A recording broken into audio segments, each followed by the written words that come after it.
Hello everybody, how are you? I hope you all are fine and doing your studies properly. So welcome into the class 8th and I'm your maths teacher.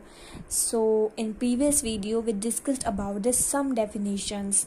Okay, so I hope you all are recognize about these structures like parallelogram, rectangle, square, rhombus, etc. Okay so आप सबने वो study कर लिया होगा क्योंकि हमें बहुत need पड़ेगी उन चीज़ों को। आपको पता होना चाहिए कि पैरेललोग्राम में क्या होता है, रेक्टेंगल में क्या होता है, स्क्वायर में क्या क्या होता है।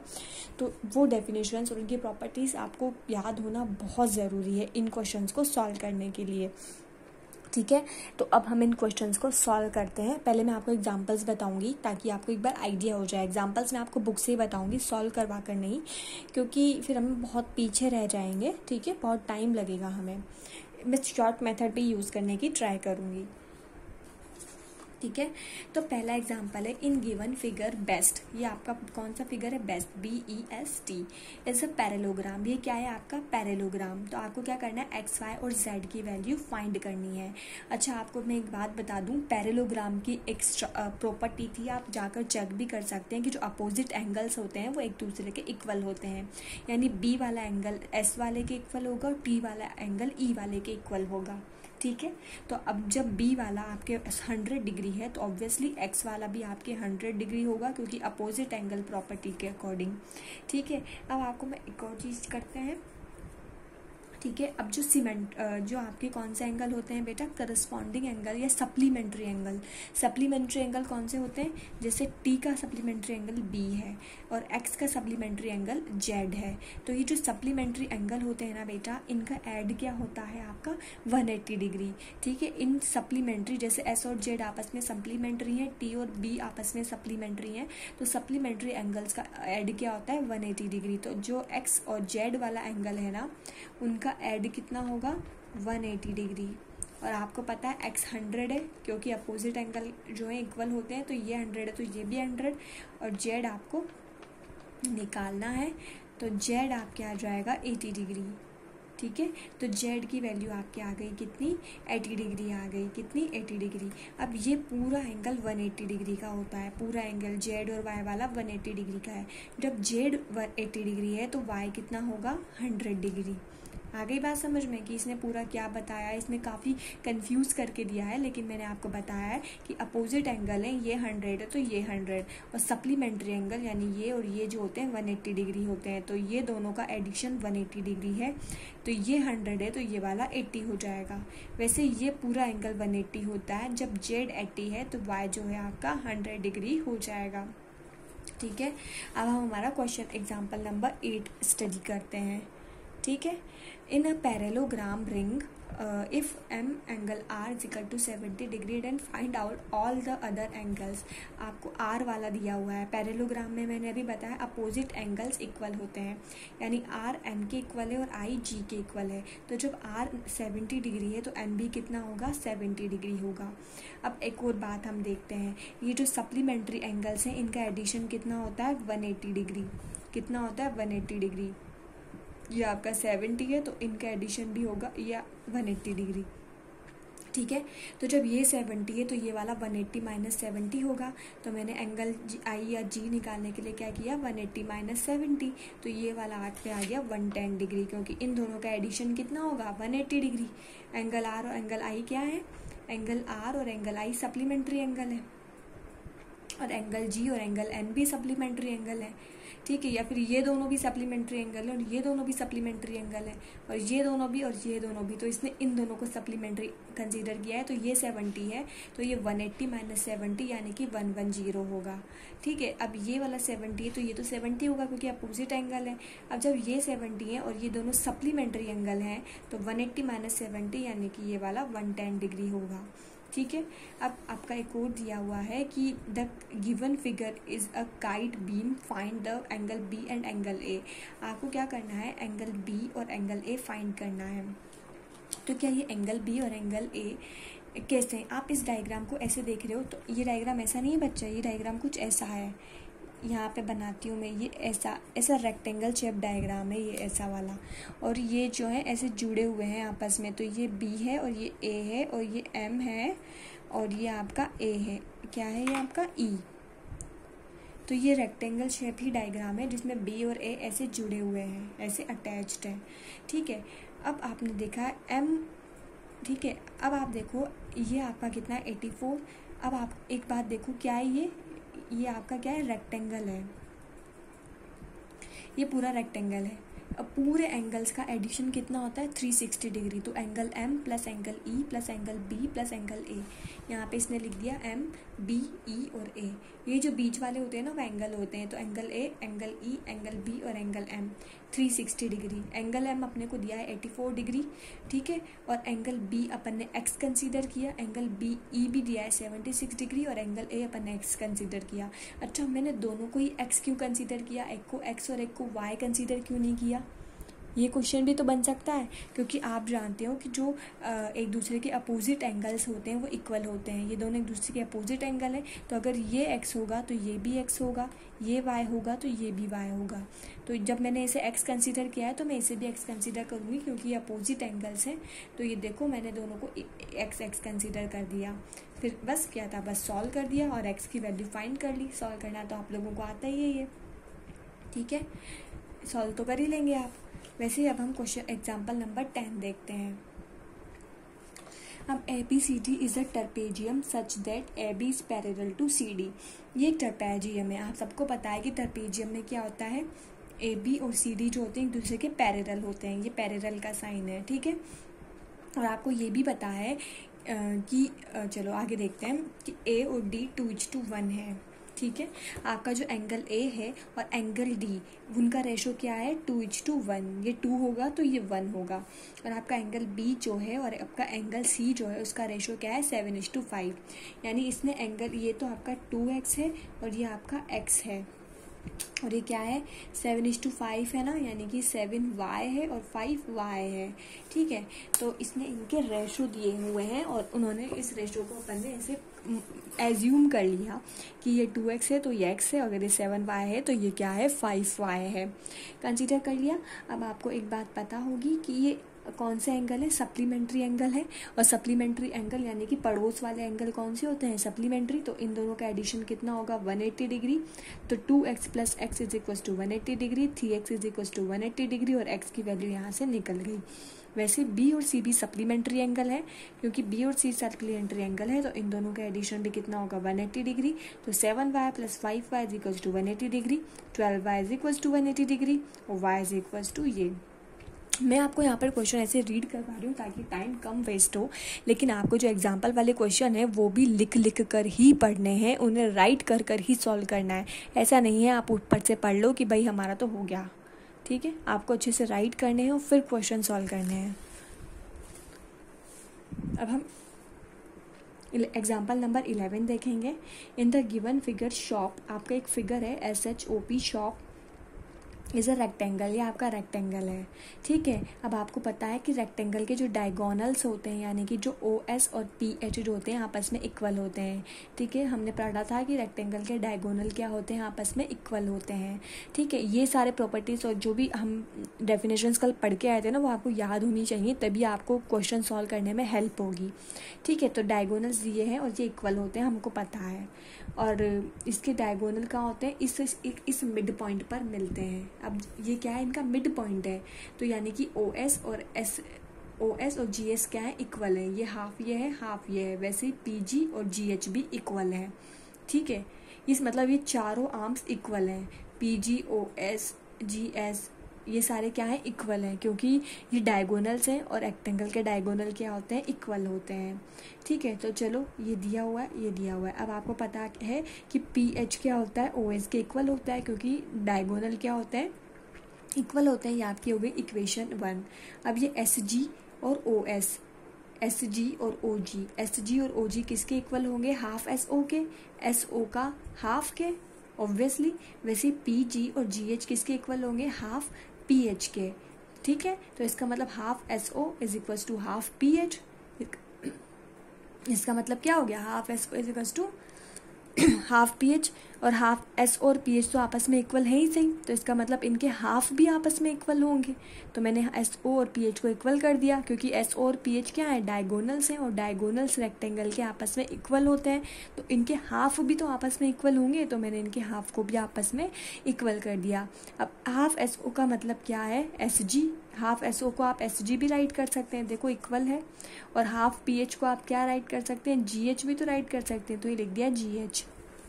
ठीक है, एस जी की वैल्यू रख दी, जी एच की वैल्यू रख दी, सॉल्व कर दिया तो आपके एक्स की वैल्यू आ गई, जो आपके आ गई 2 सेंटीमीटर। ठीक है, इतना ज़्यादा हार्ड नहीं था, थोड़ा था कि भाई डायगोनल्स इक्वल होते हैं, तो मैंने क्या किया, डायगोनल्स को इक्वल किया, तो इसका मतलब डायगोनल के हाफ को भी इक्वल किया, और ये हमने सॉल्व कर दिया। ठीक है, उसके बाद हम क्वेश्चन नंबर 12 इसका देखते हैं। पैरेलोग्राम में सबसे पहले बात तो अपोजिट एंगल्स इक्वल होते हैं। M and O meet at mid point Q, कहाँ पर मिल रहे हैं ये, क्यू पर। Find the measure of M Q O, आपको एम क्यू ओ यानी कि ये वाला एंगल फाइंड करना है, जो भी बीच वाला होता है ना उसका एंगल फाइंड करना होता है। सेंटर में क्या है, क्यू, तो यानी आपको क्यू फाइंड आउट करना है। ठीक है, अब एक चीज़ देखो, आपका क्या है, पैरेलोग्राम, और पैरेलोग्राम में क्या होता है, ये वाली और ये वाली आपस में इक्वल होती है, और ये वाली आपस में इक्वल होती है। ठीक है, अच्छा आपको एक और चीज़ दी हुई है कि हाँ, आपको पता है ये एम और ओ क्या है, सप्लीमेंट्री एंगल है। एम और ओ क्या है, सप्लीमेंट्री एंगल, क्योंकि एक ही आर्म पर प्रेजेंट है। वैसे ही ई और डी सप्लीमेंट्री हैं, एम और ई सप्लीमेंट्री, ओ और डी सप्लीमेंट्री है, वैसे ही एम और ओ क्या है, सप्लीमेंट्री एंगल है, पास पास वाले। तो और आपको पता है कि सप्लीमेंट्री एंगल्स का एडिशन कितना होता है, 180 डिग्री होता है। कितना होता है, 180। तो angle M plus angle O is equal to 180 degree. लेकिन अब आपको क्या है, हाफ चाहिए, क्योंकि आपको इस पूरे से काम नहीं है, आपको इस हाफ से काम है, क्योंकि हमें ये वाले ट्राइंगल से मतलब है, इस वाले ट्राइंगल से मतलब है, तो हमें सिर्फ हाफ से मतलब है। तो अपन हाफ एम और हाफ ओ को 180 डिग्री के इक्वल कर दिया। ठीक है, तो एम और ओ किसके इक्वल हो गया, 90 डिग्री के। किसके, 90 डिग्री के। तो ये हमारी इक्वेशन 1 मैंने इसको डाल दिया, क्या कर दिया, इक्वेशन 1। ठीक है, टोटल 180 डिग्री के इक्वल होता है, लेकिन अपने को हाफ से मतलब है, तो हाफ किसके इक्वल हो गया, 90 डिग्री के, और ये हो गई इक्वेशन 1। ठीक है, उसके बाद हमने क्या किया वो हम देखते हैं। अब जो क्यू एम क्यू और क्यू एम ई है आपका, ठीक है, इस चीज़ को पढ़ने की आपको नीड नहीं है, आप इसको क्वेश्चन में राइट नहीं करोगे तो भी चलेगा, ये कोई ज़रूरत नहीं है। ठीक है, अब आपका कौन सा ट्राइंगल के बारे में पढ़ना है, triangle O Q M. Triangle O Q M कौन सा है, ये वाला आपका ट्राइंगल ओ क्यू एम है, ये वाला।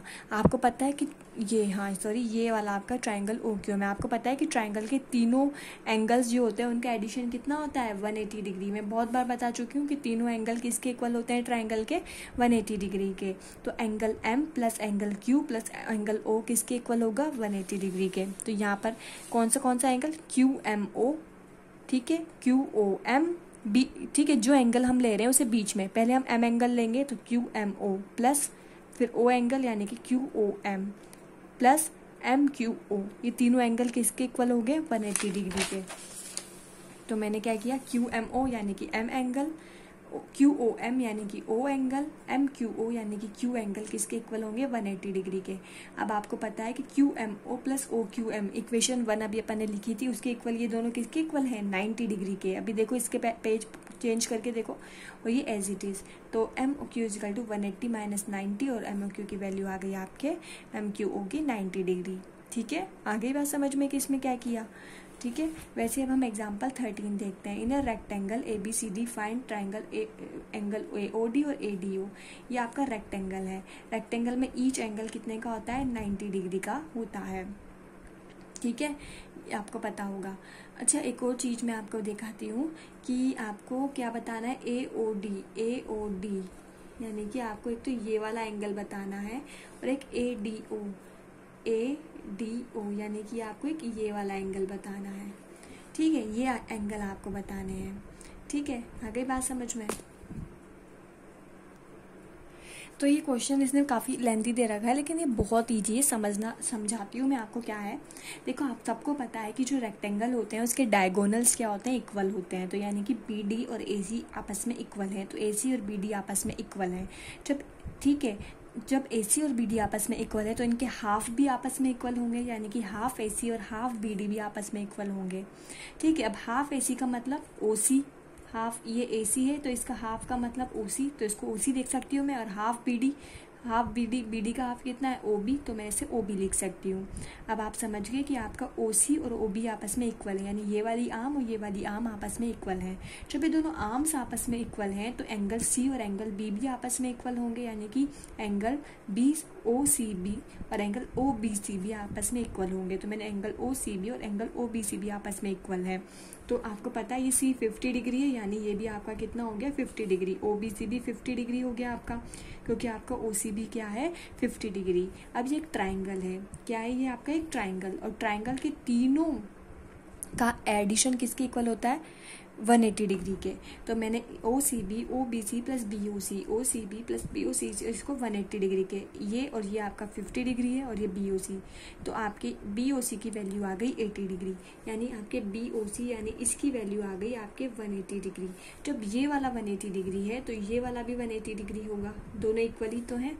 ये देखो ये दोनों अपोजिट एंगल्स हैं, दोनों आपस में इक्वल होंगे। ये 180 है, ये इनके ये तो जुड़े हुए हैं, ये 180 डिग्री है तो ये भी 180 डिग्री होगा। ठीक है, ये वाला आपके क्या हो गया 180 डिग्री। आगे बात समझ में, ये भी क्या हो गया, सॉरी ये 80 डिग्री है आपका, तो ये भी आपका कितना होगा 80 डिग्री होगा, 80 डिग्री होगा। अब आपको पता है, ठीक है, तो आपका AOD कितना हो गया 80 डिग्री हो गया। ठीक है, अब आप देखो OD और OA भी तो आपस में इक्वल है, OD और OA भी आपस में इक्वल है।